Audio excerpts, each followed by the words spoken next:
Guys, mga gabi siyang tanong niya guys. Naayon din ako guys. No? So, mo din ako iayo guys no. Mata electrical tips. So ato lang nag-ianam-anam guys. No? Nilok lang taga niya guys no. Diya sa nakita na to diya guys. Muna ko permiro guys no. Karanduha pero ay ganang silbi guys. Kanina mo na nagsilbi guys no. So mo rin akong kauban guys no.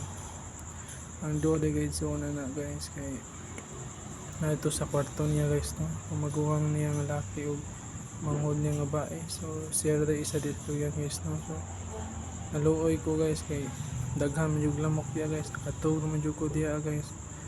Pero meron ito na ko ni balaya guys no. So kana siya guys ato lang taga electric pan guys. So wala na siya kabalo. Natingala na siya guys ng anong hangin kayang duyanan guys no. So di na to idawag guys. So ato na itawag guys. So wala na guys na ako nang gibutang diya guys. So diyan na siya guys.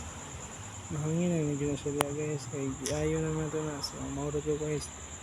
Luoy ra ko niya guys no kay igang kay diya guys. May isa pala haglamok. So atong maning giayo para siya guys. So mauro to guys. Kita guys na punta bukas guys. So interview siya. So mauro to. Thank you kayo.